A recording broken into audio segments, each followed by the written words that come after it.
Hi friends, welcome to my channel. కేంద్ర ప్రభుత్వ ఉద్యోగులు అలాగే పెన్షనర్లు 8వ వేతన సంఘం అమలు కోసం ఎదురు చూస్తున్నారు.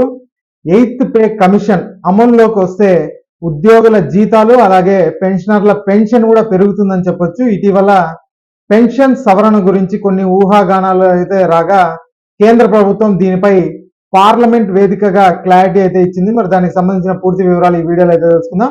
మీరు ఇంతవరకు నా ఛానల్ని సబ్స్క్రైబ్ చేసుకోకుండా ఉంటే దయచేసి సబ్స్క్రైబ్ చేసుకోండి. అలాగే ఈ వీడియోకి ఒక్క లైక్ అయితే ఇచ్చి షేర్ చేసుకోండి. వీడియోని ఎక్కడ స్కిప్ చేయకుండా చివరికి చూడండి. ఆలస్యం చేయకుండా వీడియోలోకి అయితే వెళ్ళిపోదాం. కేంద్ర ప్రభుత్వ పెన్షనర్లకి భారీ ఊరట అయితే లభించిందండి. ఇటీవల వీరికి సంబంధించిన ఎన్నో వార్తలు ఊహాగానాలు అయితే వచ్చాయి.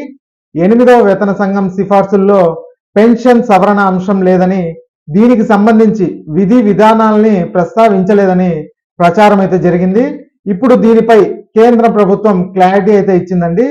8th పే కమిషన్ విధి విధానాలపై కేంద్ర ప్రభుత్వం ప్రకటన చేసినప్పటి నుంచి ఎన్నో ఉద్యోగ సంఘాలు అలాగే పెన్షనర్ల యూనియన్లు ప్రధాని నరేంద్ర మోదీ గారికి సహా ఆర్థిక మంత్రికి లేఖలు అయితే రాశారు. 8వ వేతన కమిషన్ విధి విధానాలని సవరించాలని అలాగే పెన్షన్ రివిజన్ అంటే సవరణ టాపిక్ కూడా చేర్చాలని కోరారు. దీనిపైన కేంద్ర ప్రభుత్వం తరఫున కేంద్ర ఆర్థిక మంత్రిత్వ శాఖ డిసెంబర్ 2వ తేదీ రాజ్యసభలో క్లారిటీ అయితే ఇచ్చింది. 8వ వేతన సంఘం వీటన్నింటినీ పరిగణలోకి తీసుకుంటుందని, కేంద్ర ప్రభుత్వ ఉద్యోగులకు పెన్షన్ సవరణ కూడా ఉంటుందని స్పష్టంగా చెప్పింది. దీంతో అన్ని అనుమానాలు పటాపంచలయ్యాయని చెప్పొచ్చు. ఇక పార్లమెంట్ లో ఎంపీలు జావేద్ అలీ ఖాన్ అలాగే రామ్జీ లాల్ సుమన్ పై వీటి గురించి ప్రస్తావిస్తూ ప్రశ్నించగా దీనికి కేంద్ర ఆర్థిక శాఖ సహాయ మంత్రి పంకజ్ చౌదరి స్పందించారండి.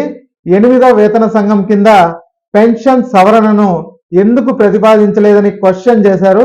దీనిపైన బదులిచ్చిన చౌదరి 8th పే కమిషన్ అన్ని అంశాలకు సంబంధించి సిఫార్సులు చేస్తుందని చెప్పారు. ఇందులో కేంద్ర ప్రభుత్వ ఉద్యోగుల జీతభత్యాలు పెన్షన్ ఉంటాయని పేర్కొన్నారు. ఇక జావేద్ అలీ ఖాన్ అలాగే సుమన్ మరొక ప్రశ్న కూడా సంధించారు. ప్రస్తుత డియర్నెస్ అలవెన్స్ అంటే డిఏ అలాగే డియర్నెస్ రిలీఫ్ అంటే డిఆర్ కేంద్ర ప్రభుత్వ ఉద్యోగులకు తక్షణ ఉపశమన చర్యగా బేసిక్ పేలో ప్రభుత్వం విలీనం చేస్తుందా అని ప్రశ్నించారు.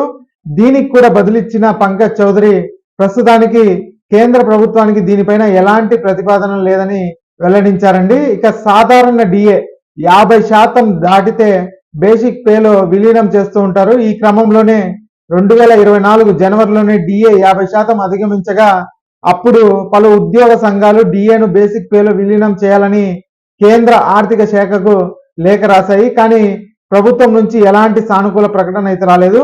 ఇక డిఏను కనీస వేతనంలో విలీనం చేస్తే అప్పుడు 8th పే కమిషన్ సంఘం సిఫార్సులకు ముందే బై హ్యాండ్ శాలరీ పెరుగుతుందని అంచనా అయితే వేశారు. కానీ అలాంటిది ఏది జరగలేదనేసి చెప్పుకోవాలి. ఇక ఈ వీడియో నచ్చినట్టయితే ఒక లైక్ చేయండి. అలాగే మా ఛానల్ సబ్స్క్రైబ్ చేసుకోండి. Thanks for watching.